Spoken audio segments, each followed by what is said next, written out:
महाविकास आघाडीत उद्धव ठाकरे एकटे पडत चाललेत का?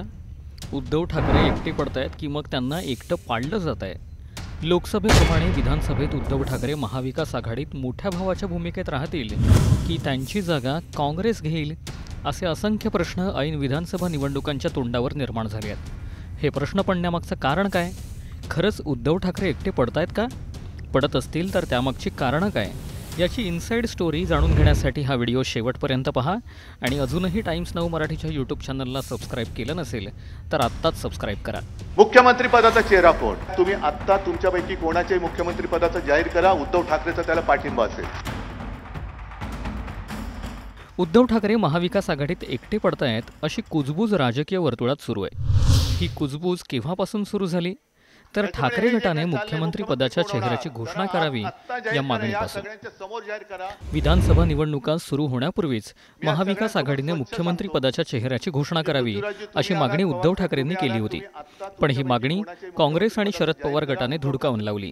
यामुळे उद्धव ठाकरेंनी अप्रत्यक्षपणे मुख्यमंत्री पदावर केलेला दावा विशेषतः काँग्रेस आणि शरद पवार गटाने फेटाळला का, आणि म्हणून उद्धव ठाकरे नाराज आहेत का, अशा उलटसुलट चर्चांना उधाण आलंय।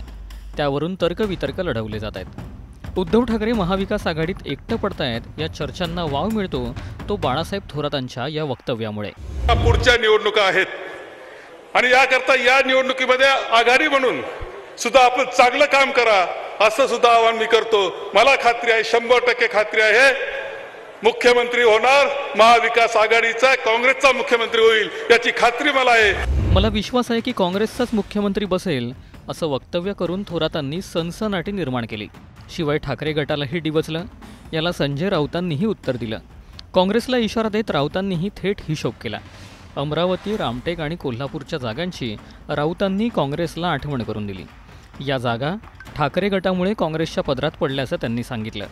उद्धव ठाकरे एकटे पडतायत अशा चर्चांमागचं तिसरं कारण आहे सध्या ठाकरेंनी स्वीकारलेली भूमिका। काँग्रेस आणि शरद पवार गट या सेक्युलर पक्षांसोबत युती करून उद्धव ठाकरेंना मुस्लिम मतदारांची साथ मिळाली, तर दुसरीकडे एकनाथ शिंदेंना कट्टर हिंदुत्ववादी मतदार आपल्या बाजूने खेचण्यात यश मिळालं। पण ठाकरे गटाची हीच भूमिका त्यांना एकटं पाडतेय का? वक्फ बोर्डाच्या चर्चेत ठाकरेंच्या खासदारांनी मारलेली दांडी आणि मुस्लिमांनी उद्धव ठाकरेंच्या घराबाहेर केलेलं आंदोलन हा त्याचाच एक भाग आहे का? ठाकरेंनी स्वीकारलेली भूमिकाच महाविकास आघाडीतल्या मित्रपक्षांना अडचणीची ठरू पाहतेय का? म्हणून ठाकरे एकटे पडत चालले आहेत का, असाही तर्क राजकीय जाणकारांकडून लढवला जातोय। उद्धव ठाकरे एकटे पडतायत यामागचं चौथं कारण सांगितलं जातं ते मतदारांमध्ये त्यांच्याबद्दलची कमी होत चाललेली सिंपथी। शिवसेनेमध्ये फूट पडून आता 2 वर्षांपेक्षा जास्त कालावधी झालाय। निवडणूक आयोग आणि विधानसभा अध्यक्षांनी आपला निकालही दिलाय।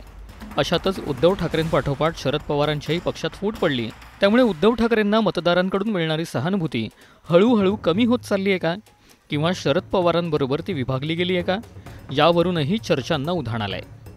उद्धव ठाकरे एकटे पडत चालले आहेत याचं 5वं आणि महत्त्वाचं कारण आहे ते म्हणजे काँग्रेसचा वाढलेला आत्मविश्वास। शरद पवार गटाने मुख्यमंत्री पदाची दावेदारी नाकारली आहे, पण काँग्रेसचा लोकसभा निवडणुकांनंतर चांगलाच आत्मविश्वास उंचावला गेलाय।